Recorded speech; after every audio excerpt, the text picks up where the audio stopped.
তোমরা সবাই ডক্টর মোহাম্মদ শহীদুল্লাহর নাম শুনেছো নাকি?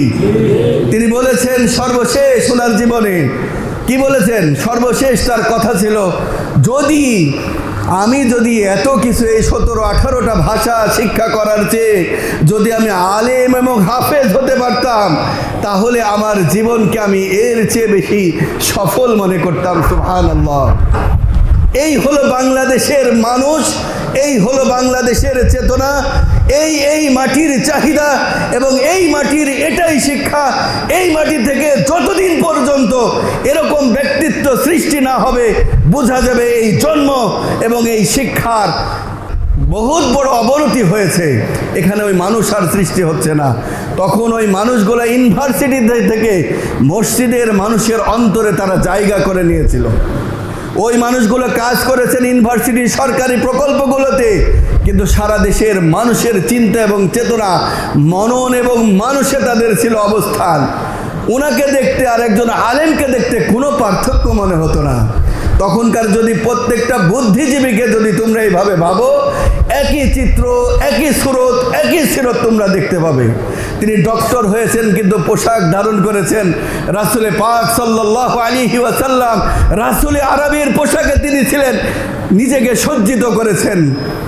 কিন্তু আজকে এই জাতি থেকে ঢাকা বিশ্ববিদ্যালয় বলি বা যে বিশ্ববিদ্যালয়টাই বলি, ঢাকা বিশ্ববিদ্যালয় প্রতিষ্ঠা করলেন নবাব সলিমুল্লাহর জমির ওপরে নিজের অর্থ খরচ করে মুসলমান বাচ্চাদের শিক্ষা দেওয়ার জন্য। কিন্তু সেই ঢাকা বিশ্ববিদ্যালয় আজকে নাস্তিকদের আখড়াতে পরিণত হয়েছে। অথচ এই ঢাকা বিশ্ববিদ্যালয় প্রতিষ্ঠাই হয়েছে মুসলমান বাচ্চাদের শিক্ষা দেওয়ার জন্য। কেন? তখন কলিকাতায় যখন যে কলেজ নির্মাণ হলো, সেই কলেজে শুধুমাত্র হিন্দু এবং খ্রিস্টানরা পড়ালেখা করতে পারত, কোনো মুসলমান বাচ্চাকে সেখানে ভর্তি হওয়ার সুযোগটুকু এই হারামি ইস্ট ইন্ডিয়া কোম্পানি তারা দেয়নি। কোনো মুসলমানকে শিক্ষার সুযোগ সেখানে দেয় নাই।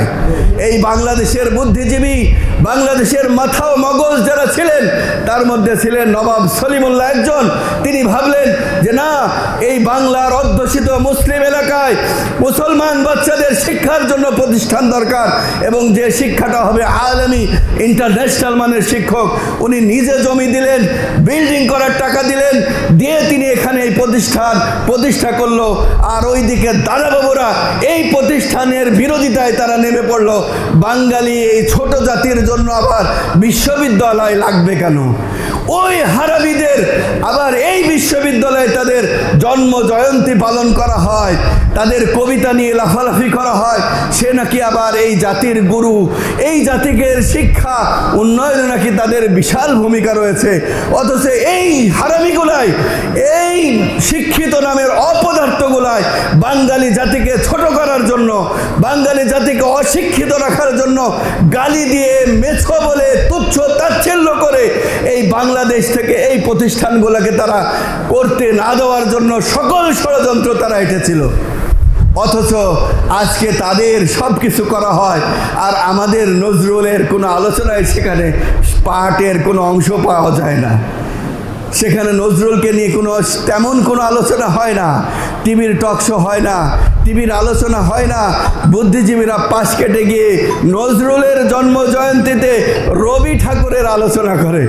এর চেয়ে বদমাশ, এর চেয়ে হারামি আর কোনো মানুষ হতে পারে কিনা?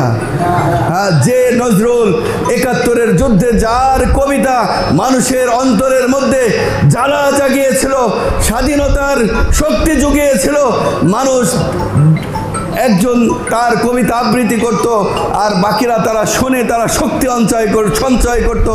এই হলো আমাদের নজরুল, যিনি শিখিয়েছিলেন ইসলাম এবং দিন, এবং দিন এবং দেশ, দেশ এবং কর্ম, সব কিছুকে ইসলামের ভিতরে কিভাবে নিয়ে আসা যায়।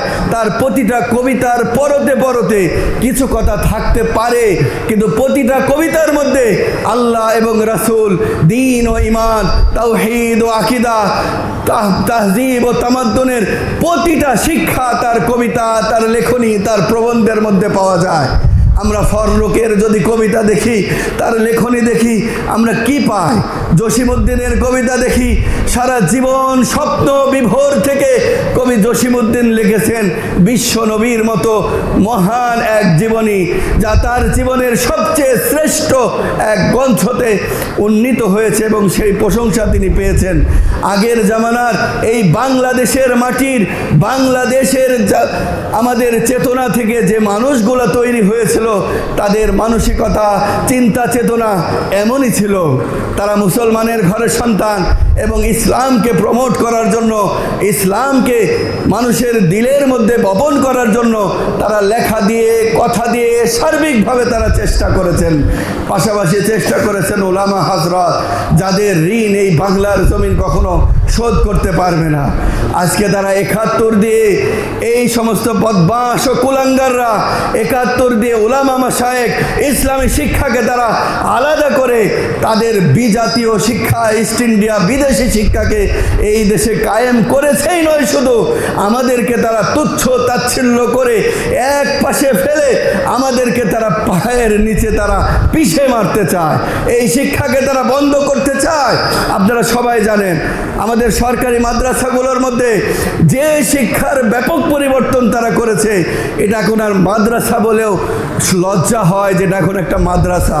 এখানে সব জেনারেল সাবজেক্ট, ২, ৪টা, ৫টা সাবজেক্ট যা ইসলামিক রয়েছে, সেগুলোকেও আবার অপশনাল সাবজেক্ট হিসাবে তারা এটাকে রেখে দিয়েছে। চাইলে পড়তে পারে, না চাইলে নাও পড়তে পারে।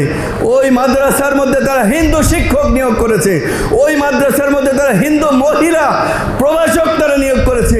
এত বড় আস্পর্ধা এবং এত বড় সাহস তারা এই জাতির সাথে দেখিয়েছে, কিন্তু এই জাতি ছিল ঘুমন্ত, কিছু বলতে পারে নাই।